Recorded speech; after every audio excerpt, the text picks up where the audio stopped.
It is good. It is good. Words that God said just before evening. Then it was evening, and now God has blessed us. After He blessed us with a good evening, a good night, God has now blessed us with the gift. Yes, I said gift of another new day.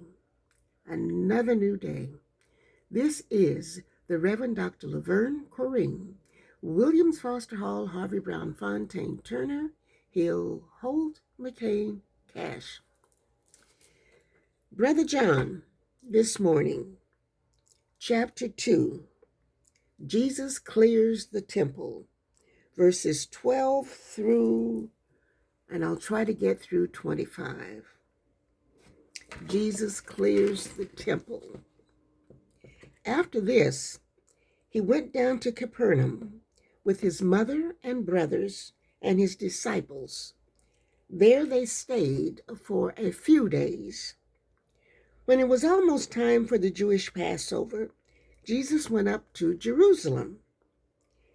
In the temple courts, he found men selling cattle, sheep, and doves, and others sitting at tables exchanging money.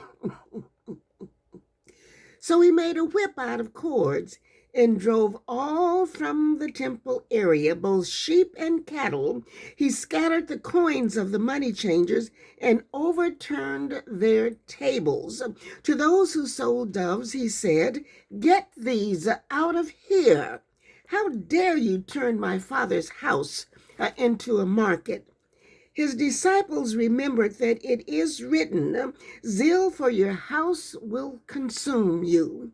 Then the Jews demanded of him, "What miraculous sign can you show us to prove your authority to do all this?" Jesus answered them, destroy this temple,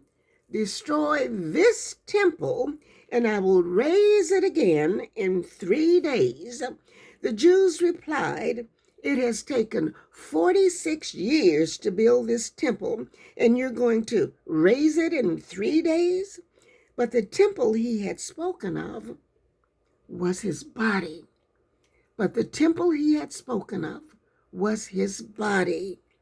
After he was raised from the dead, his disciples recalled what he had said. Then they believed the scripture and the words that Jesus had spoken. Now, while he was in Jerusalem at the Passover feast, many people saw the miraculous signs he was doing and believed in his name. But Jesus would not entrust himself to them, for he knew all men. He did not need man's testimony about man, for he knew what was in a man. For he knew what was in a man. Some good stuff here, some good stuff. But what popped out at me was this, where he said that it took 46 years to build the temple.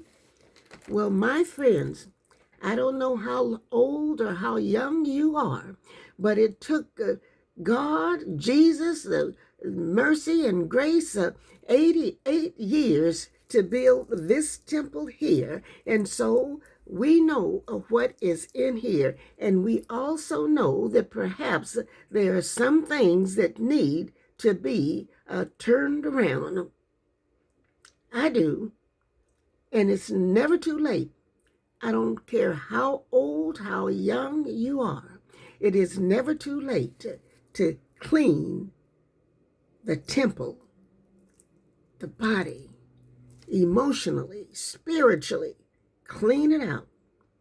Clean it out so that growth can be moving and growing closer to God. I don't know if that makes sense to you this morning, but it certainly makes a lot of sense to the Reverend Dr. Laverne Corrine, Williams Foster Hall, Harvey Brown Fontaine Turner, Hill Holt McCain Cash. I know what's in this temple. And I know most certainly that there's some things that can be cleaned out, and turned away. Turned away, yes. Emotionally and spiritually, it is never, never, ever too late to make a U-turn and grow and go closer to God, so that, yes, just before evening, we will hear God say, "It is good." So embraced within the palms of my prayers all day long in these times, this generation, this present generation, is Laverne. It's never too late to start working on and growing and making a U-turn. Spiritual value of U-turn is growing closer to God. So come on, let's get up and go on out and join me in making U-turns today, growing closer to God in our every thought, word, and deed. Come on, let's just get up and go on out. God has gifted us with another new day, so let's put it, every thought, word, and deed, let's put it to good use and grow and go closer to God with our every thought, word, and deed.